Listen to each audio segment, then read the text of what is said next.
এই নির্বাচনে আওয়ামী লীগের একাংশ যে তাদের দ্বারা তাদের অর্থের দ্বারা প্রভাবিত হয়ে তাদেরকে ভোট দিয়েছিল সেটা খুবই নিশ্চিত আমি। কারণ আপনি আমাদের ভোটার সংখ্যা তো ধরেন একটা জায়গায় সীমাবদ্ধ। আমার নিজের যে নির্বাচনী এলাকা যেখান থেকে আমি নির্বাচন করেছিলাম কুমিল্লা ৫, সেখানে তারা কখনোই ১০-১২ হাজার ১৫ হাজারের বেশি ভোট পায় নাই, কিন্তু এবার তারা ১,১০,০০০ ভোট পেয়েছে। তো এই ভোটটা কার? এই ভোটটা নিশ্চয়ই আওয়ামী লীগের ভোট। ফলে ওই জায়গাটায় তাদের এক ধরনের আন্ডারস্ট্যান্ডিং ছিল কি ছিল না সেটা তো হয়তো ইতিহাস যখন প্রকাশিত হবে, যাদের সাথে আন্ডারস্ট্যান্ডিং হয়েছিল বা যাদের কথা হয়েছিল তারা যখন প্রকাশ করবে তখন আমরা দেখব। যেমন এখন ফরহাদ মাহজার প্রকাশ করতেছে যে ছাত্র আন্দোলনের ওই যে যাদেরকে মাস্টার মাইন্ড বলা হচ্ছে তারা আমেরিকান সেফ হাউসে সেফলি ছিল। তো এরকম যখন ইতিহাস বেরোবে তখন আমরা বুঝতে পারবো যে মানে জিনিসটা কি। কিন্তু জামাত ইসলাম যেটা হচ্ছে যে সে খুব মানে এমন একটা মানে ভাইব তুলছে যে সে ক্ষমতায় চলে যাচ্ছে। নির্বাচন আগে দেখেন সেই ধরনের একটা আওয়াজ তুলেছিল, এবং যে কারণে আমরা নির্বাচনে নিজেরা অংশগ্রহণ করেও আমরা বলেছিলাম যে জামাত ইসলামকে কোনোভাবেই ক্ষমতা আসতে দেওয়া যাবে না, হ্যাঁ, সেটাকে প্রতিরোধ করতে হবে। এবং বিএনপিও দেখেন, বিএনপি কিন্তু তার ৩১ দফা সংস্কার কর্মসূচি ইস্তিহার সব কিছু ছিল, কিন্তু তাদের যে প্রধান ক্যাম্পেইনার ছিলেন বর্তমান প্রধানমন্ত্রী, তিনি কিন্তু মুক্তিযুদ্ধের ইস্যুটাকে প্রধান করেছিলেন, এবং আমরা যেই ন্যারেটিভগুলি তৈরি করেছিলাম এত বছর ধরে সেই ন্যারেটিভগুলি কিন্তু তিনি বলেছিলেন। এই যে শফিকুর রহমান সাহেব, তিনি তো ২০১৮ সালে ধানের শীষ নিয়ে যে এখন যে আসন থেকে জয়লাভ করেছিলেন সেই আসনে নির্বাচন করেছিলেন। এখনও আপনি মিরপুরে খুঁজে দেখবেন প্রচুর জায়গায় ধানের শীষে মানে শফিকুর রহমান এবং ধানের শীষের পোস্টার আছে।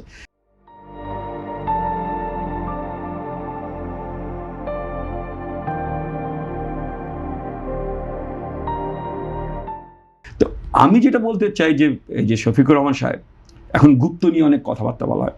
তিনি তো সিলেট মেডিকেল কলেজের ছাত্র ছিলেন, সেখানে তিনি প্রকাশ্যে করতেন হচ্ছে হলো জাসদ ছাত্রলীগ, গোপনে করতেন হচ্ছে হলো ইসলামী ছাত্র সংঘ। এবং গোলাম পারওয়ার, এটা আজিজুল আলী হেলাল আরও ভালো বলতে পারবেন, তারা একই জেলার লোক, সেও জাসদ বলে পরিচিত ছিল। কিছুদিন আগে যেই এমপি সঙ্গে কিশোরী নারীর ইস্যুতে পার্লামেন্ট খুব সোচ্চার হয়ে পার্লামেন্ট থেকে তাকে মানে বহিষ্কার করার জন্য জামাত ইসলাম চিঠি দিল, তিনিও জাসদ ছিলেন বলে আমরা জানি। ফলে এই যে তারা গুপ্ত থেকে বাংলাদেশের স্বাধীনতার বিরুদ্ধে করেছে, এবং স্বাধীনতার পরও তারা গুপ্ত থেকে হচ্ছে হলো মানে বাংলাদেশকে ডিস্টেবলাইজ করার চেষ্টা করছে। এবং যে ধরেন আপনি বললেন যে ৭৫-এর পরেই জিয়া রহমানের বহুদলীয় গণতন্ত্রের সুযোগ নিয়ে তারা জামাত ইসলাম করছে, তা কিন্তু আরেকটু পরে ৭৭ সালে কিন্তু গোলাম আজম ওই যে পাকিস্তানি পাসপোর্ট নিয়ে সারা পৃথিবী ঘুরেছেন, সেই পাসপোর্টে বাংলাদেশে এসেছিলেন। এবং তারা প্রথমে জামাত ইসলামকে ওপেন করে নাই, তারা তাদের যে সাবেক মানে জামাত গোলাম আজমের আগের যে আমির ছিলেন মাওলানা আব্দুর রহিম, তাকে দিয়ে ইসলামিক ডেমোক্রেটিক লীগ করিয়েছিলেন, এবং ওই লীগের মাধ্যমেই কিন্তু তারা ৭৯ নির্বাচনে অংশগ্রহণ করেছিলেন। কিন্তু যখনই দেখেন তারা কত বড় বেঈমান, যখন তারা পার হয়ে যায় ৭৯ পরেই আপনার মাওলানা আব্দুর রহিম সাহেবকে তারা দল থেকে বহিষ্কার করে দেয় বা তাকে ছুঁড়ে ফেলে দেয়। এই প্রক্রিয়ার মধ্যে দিয়ে কিন্তু দেখেন যাকে যখন ব্যবহার করা দরকার তাকে তখন ব্যবহার করে। খুবই কারেক্টলি আজিল ভাই হালাল বলছে। ৭৫-এর পরে তারা বিএনপির মানে ভর করতে চাইছিল, তারপরে তারা এরশাদের উপর ভর করেছে, তারপর তারা হচ্ছে আবার আওয়ামী লীগের উপর ভর করে। ৯৬ সালে তো একসাথে তারা লড়াই করেছে, আওয়ামী লীগ এবং জামাত ইসলাম একসাথে তারা করেছে, এবং তারা মানে ৯১ সালে বিএনপি সহযোগিতা নিয়ে ইলেকশন করেছিল। ৯৬ সালে তারা একক ইলেকশন করে মাত্র ২টা আসন পেয়েছিল। আবার ২০০১ সালে তারা বিএনপি সহযোগিতা নিয়ে নির্বাচন করেছে। এই যে প্রক্রিয়া তারা নিজেদেরকে শক্তিশালী করলো, এখন বিএনপিকে আর তাদের প্রয়োজন নাই। সেই কারণেই তারা বিএনপির বিরুদ্ধে নানা ধরনের কুৎসা করছে। জিয়া রহমানের মানে আমি ওই সময় বলতে পারি নাই, যদি আপনি ইতিহাস লিখেন, ইতিহাসের তো একটা কাল পর্ব আছে যে আপনি যুগ বলবেন, এটা হলো মানে শেখ মুজিবের যুগ, এটা হচ্ছে হলো জিয়া রহমানের যুগ, এটা হচ্ছে হলো এরশাদের যুগ, এটা হচ্ছে খালেদার যুগ, এটা হচ্ছে হাসিনার যুগ, এইভাবেই হলো যাইতে হবে। তাহলে আপনি হঠাৎ করে জাম্প যখন করেন তখন বোঝা যাবে যে এই যে তারা ইতিহাস বিকৃতিটা করছে, তারা এখন তাদের প্রধান প্রতিদ্বন্দ্বী মনে করছে হলো বিএনপিকে। এই কারণে বিএনপির সমস্ত যে ইতিহাস, সেই ইতিহাস তারা মুছে দিতে চাচ্ছে। তারা যেমন ৭১ সালে নিজেদের ইতিহাসকে মুছে দিতে চাচ্ছে, তেমন করে তারা হচ্ছে হলো যে তাদের প্রধান প্রতিদ্বন্দ্বী বিএনপির ইতিহাস তারা মুছে দিচ্ছে। এই প্রক্রিয়ার মধ্য দিয়ে ইতিহাস তারা বিকৃত করছে এবং সত্যিকার ইতিহাসকে বাংলাদেশের জনগণের সামনে থেকে আড়াল করছে। আমি আরেকটা জিনিস একটু একটা জিনিস বলি, এই প্রদর্শনীটা হচ্ছে সম্ভবত শফিক সাহেবের বাসভবনে, সরকারি বাসভবনে। আমি জানি না, এটা আমার অজ্ঞত হতে পারে যে এই ধরনের প্রদর্শনী কখনো কোনো মানে মিন্টি রোড বা বেইলি রোডে বা এই রোডে হেয়ার রোডে কোনো এক বাসায় প্রদর্শনী হচ্ছে। তারা প্রদর্শনী রাজনীতিতে কি জামাত ছিল? কখনোই ছিল না। তারা ছবি তোলার বিরুদ্ধে ছিল। জামাত ইসলাম বা ইসলামী দলগুলি তো ছবি তোলার বিরুদ্ধে ছিল। তারা এখন যে প্রদর্শনী রাজনীতি করতেছে এবং তারা যেভাবে হলো নিজেদেরকে প্রজেক্ট করতেছে, আমি জানি না এই প্রদর্শনী তার কি আছে। এই প্রজেকশনটা কিন্তু আপনার মুক্তিযুদ্ধের বিরুদ্ধে, এই প্রজেকশনটা কিন্তু বাংলাদেশের গণতান্ত্রিক যেই ধারা প্রতিষ্ঠা করার যেই সূচনা হয়েছে তার বিরুদ্ধে, এবং তারা এর মধ্য দিয়ে নিজেদেরকে যে আস্ফালন ইলেকশনের আগে করেছে, এখনো সেই আস্ফালনের মধ্যে তারা আছে।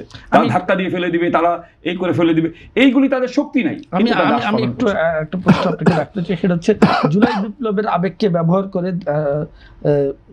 যে এবং আবেগকে পুঁজি করে জামাতকে নিজেদের অতীত অপরাধের পলিটিক্যাল ওয়াশিং বা রাজনৈতিকভাবে পবিত্র হওয়ার চেষ্টা করছে কিনা? শুনেন, প্রথম কথা হচ্ছে যে আপনি জুলাই বিপ্লব বলছেন, আমি জুলাই বিপ্লব বলি না, আমি এটাকে গণ অভ্যুত্থান বলি। জামাতের হাতে তো কোনো ইতিহাস নাই, তাদের তো কোনো ঐতিহাসিক ভূমিকা নেই। 47-এ তাদের ভূমিকা ছিল নেগেটিভ। 47 তো ব্রিটিশদের কাছ থেকে আমরা মুক্তি পেয়েছিলাম, স্বাধীনতা পেয়েছিলাম। সেই স্বাধীনতা যুদ্ধে তাদের অবস্থান ছিল নেগেটিভ। 71 সালে তারা তো ছিল সশস্ত্র বিরোধী। তাদের কাছে তো কোনো মানে গর্ব করার মতো কিছু নাই। আমাদের কাছে আছে যে আমরা 47 সালের আমাদের নেতৃবৃন্দ 47-এর আন্দোলনে লড়াই করেছিল। 71 সালে তারা আমাদের 17,000 গেরিলা বাহিনী ছিল। আজিজুল বারী হেলালরা বলবে তাদের নেতা জিয়া রহমান কি বলে সেক্টর কমান্ডার হিসাবে মুক্তিযুদ্ধে একটা গুরুত্বপূর্ণ ভূমিকা রেখেছে, তারপরে দেশ শাসন করেছে। জামাত ইসলামের কাছে কিছু নাই তো। জামাতের কাছে আছে হলো যুদ্ধাপরাধী গোলাম আজম, জামাত ইসলামের কাছে আছে হলো গুপ্ত বাহিনী। হ্যাঁ, সেই জায়গায় তারা 24-এর যে গণঅভ্যুত্থান, সেই গণঅভ্যুত্থানের যেই কৃতিত্ব, সেইটাকে তারা আত্মসাৎ করতে যাচ্ছে। আজকে রাসেল, আপনি আমাকে কি দেখাতে পারবেন যে এই যে 36 দিন বলি আমরা, ছাত্ররা বলে 36 দিন, আমি বলি যে 15ই জুলাই বা 16 জুলাই থেকে 5ই আগস্ট পর্যন্ত এই যে এখন জামাত ইসলামের সংসদ সদস্যরা আছেন, জামাত ইসলামের নেতারা আছেন, কেউ রাজপথে ছিলেন এরকম একটা ভিডিও ক্লিপ কি আপনাকে দেখাতে পারবেন? তারা তো ছিলেন না রাজপথে।